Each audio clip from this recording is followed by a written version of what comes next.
ಮುಂದಿನ ಲೋಕಸಭಾ ಚುನಾವಣೆಗೆ ಮತ್ತೆ ಅದರ ಮುಂದೂ ಕೂಡ ಬಿಜೆಪಿ ಜೆಡಿಎಸ್ ಮೈತ್ರಿ ಆಗಿದೆ. ಈಗ ಇರೋದು ಬಿಜೆಪಿಗೆ ಎಷ್ಟು ಸೀಟು, ಜೆಡಿಎಸ್ಗೆ ಎಷ್ಟು ಸೀಟು ಅನ್ನೋದು ಒಂದು ಹಂತದಲ್ಲಿ ಇದೆಲ್ಲವೂ ಕೂಡ ಫೈನಲ್ ಆಗಿದೆ ಅನ್ನೋದು ಈಗ ತಿಳಿದು ಬರ್ತಿರುವಂಥ ಮಾಹಿತಿ. ಬಿಜೆಪಿ ಎಷ್ಟು ಲೋಕಸಭಾ ಕ್ಷೇತ್ರಗಳಲ್ಲಿ ಸ್ಪರ್ಧೆ ಮಾಡುತ್ತೆ, ಅದರ ಜೊತೆಗೆ ಜೆಡಿಎಸ್ ಎಷ್ಟು ಲೋಕಸಭಾ ಕ್ಷೇತ್ರಗಳಲ್ಲಿ ಸ್ಪರ್ಧೆ ಮಾಡುತ್ತೆ ಅನ್ನೋದು. ಜೆಡಿಎಸ್ದು ಕೆಲವು ಡಿಮ್ಯಾಂಡ್ಗಳಿತ್ತು. ಇಂಥ ಕ್ಷೇತ್ರ ನನಗೆ ಬೇಕು, ಇಂಥ ಕ್ಷೇತ್ರದಲ್ಲಿ ನಾನು ಪಾರುತಮ್ಯವನ್ನು ಹೊಂದಿದ್ದೀನಿ. 3 ಸರ್ವೆಯನ್ನು ಬಿಜೆಪಿ ಹೈಕಮಾಂಡ್ ಮಾಡಿದೆ. 28 ಕ್ಷೇತ್ರಗಳ ಪೈಕಿ ಬಿಜೆಪಿ ಮತ್ತು ಜೆಡಿಎಸ್ ಎಷ್ಟು ಕ್ಷೇತ್ರಗಳಲ್ಲಿ ಸ್ಪರ್ಧೆ ಮಾಡ್ತಾರೆ, ಸೀಟು ಹಂಚಿಕೆಯ ಲೆಕ್ಕಾಚಾರ ಏನು, ಬಿಜೆಪಿ ಜೆಡಿಎಸ್ಗೆ ಯಾವ್ಯಾವ ಕ್ಷೇತ್ರದಲ್ಲಿ ಬಲ ಇದೆ, ಯಾರು ಎಲ್ಲಿ ಸ್ಪರ್ಧಿಸಿದರೆ ಗೆಲ್ಲಬಹುದು ಎಂಬ ವರದಿಯನ್ನು ಹೈಕಮಾಂಡ್ ನಾಯಕರು, ಬಿಜೆಪಿ ಹೈಕಮಾಂಡ್ ನಾಯಕರು ಸಂಗ್ರಹ ಮಾಡಿದ್ದಾರೆ. ಬಿಜೆಪಿ ವರದಿಯಲ್ಲಿ ಜೆಡಿಎಸ್ ಬಗ್ಗೆ ಅಚ್ಚರಿಯ ವಿಷಯಗಳು ಕೂಡ ಬೆಳಕಿಗೆ ಬಂದಿದೆ. ಜೆಡಿಎಸ್ಗೆ ಯಾವ ಕ್ಷೇತ್ರ, ಯಾರು ನಿಂತರೆ ಗೆಲುವು, ಇದೆಲ್ಲ ಲೆಕ್ಕಾಚಾರವನ್ನು ಆಲ್ರೆಡಿ ಈಗ ಬಿಜೆಪಿ ಹೈಕಮಾಂಡ್ ಲೆಕ್ಕ ಹಾಕಿರೋದ್ರಿಂದ ಸದ್ಯ ಒಂದು ಹಂತಕ್ಕೆ ಎಲ್ಲವೂ ಕೂಡ ಮುಗಿದಿದೆ ಅಂತೇಳಿ ಹೇಳ್ತಾ ಇದ್ದಾರೆ. ಹಾಗಾದರೆ ಎಷ್ಟು ಸೀಟು ಅನ್ನೋದು ಇನ್ನಷ್ಟೇ ಗೊತ್ತಾಗಬೇಕಾಗಿದೆ.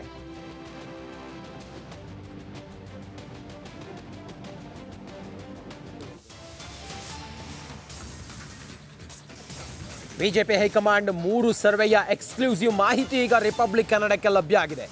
3 ಸರ್ವೆಯನ್ನು ಮಾಡಿದೆ ಬಿಜೆಪಿಯ ಹೈಕಮಾಂಡ್. ಆ ಸರ್ವೆಗಳಲ್ಲಿ ಬಿಜೆಪಿಯ ಕ್ಯಾಂಡಿಡೇಟ್ ಯಾವ ಕ್ಷೇತ್ರದಲ್ಲಿ ಗೆಲ್ಲುವ ಒಂದಿಷ್ಟು ಲೆಕ್ಕಾಚಾರ ಇದೆ, ಮತ್ತು ಅಲ್ಲಿ ಬಲಾಬಲ ಹೆಂಗಿದೆ ಅನ್ನೋದು, ಬಿಜೆಪಿಯಲ್ಲಿ ಎಷ್ಟು % ಗೆಲ್ಲುವ ಸಾಧ್ಯತೆಗಳಿದೆ, ಮತ್ತು ಜೆ ಡಿ ಎಸ್ ಒಂದು ವೇಳೆ ಎಲ್ಲಿ ಪಾರುಪತ್ಯ ಹೊಂದಿದ್ದು ಆ ಕ್ಷೇತ್ರದಲ್ಲಿ ಜೆ ಡಿ ಎಸ್ಗೆ ಟಿಕೆಟ್ ಕೊಟ್ಟರೆ ಅಲ್ಲಿ ಗೆಲುವು ಎಷ್ಟು ಹತ್ತಿರ ಆಗ್ಬೋದು, ಅದೆಲ್ಲವೂ ಕೂಡ 3 ಹಂತದ ಸರ್ವೆಯನ್ನು ಮಾಡಿದೆ. ಅದರ ಎಕ್ಸ್ಕ್ಲೂಸಿವ್ ರಿಪೋರ್ಟ್ ನಮಗೆ ಸಿಕ್ಕಿದೆ.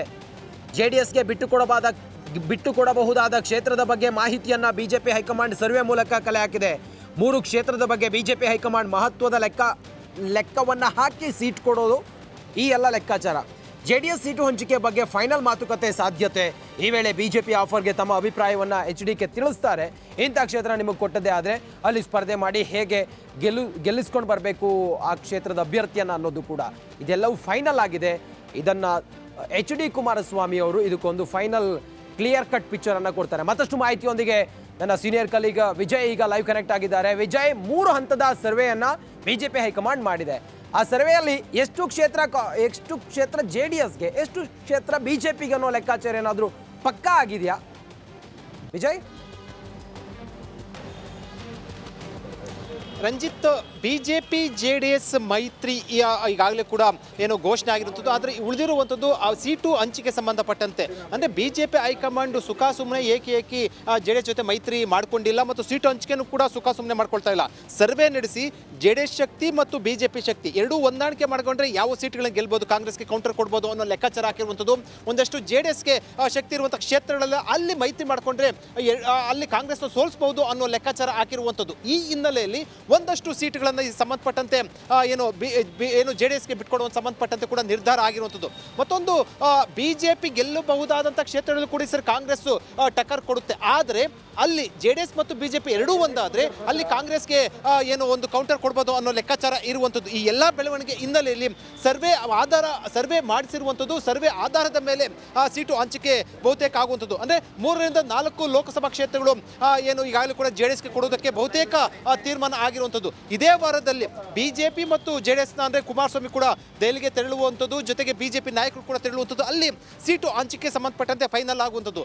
ಬಹಳ ಇಂಟ್ರೆಸ್ಟಿಂಗ್ ಮ್ಯಾಟರ್ ಅಂತ. ಈಗಾಗಲೇ ಕೂಡ ಹಾಸನ ಮತ್ತು ಮಂಡ್ಯ ಮತ್ತು ಬಹುತೇಕವಾಗಿ ತುಮಕೂರು ಕೂಡ JDSಗೆ ಹೋಗುವಂಥ ಸಾಧ್ಯತೆ ಇರುವಂಥದ್ದು ಅನ್ನೋಂಥದ್ದಾಗಿರುವಂಥದ್ದು.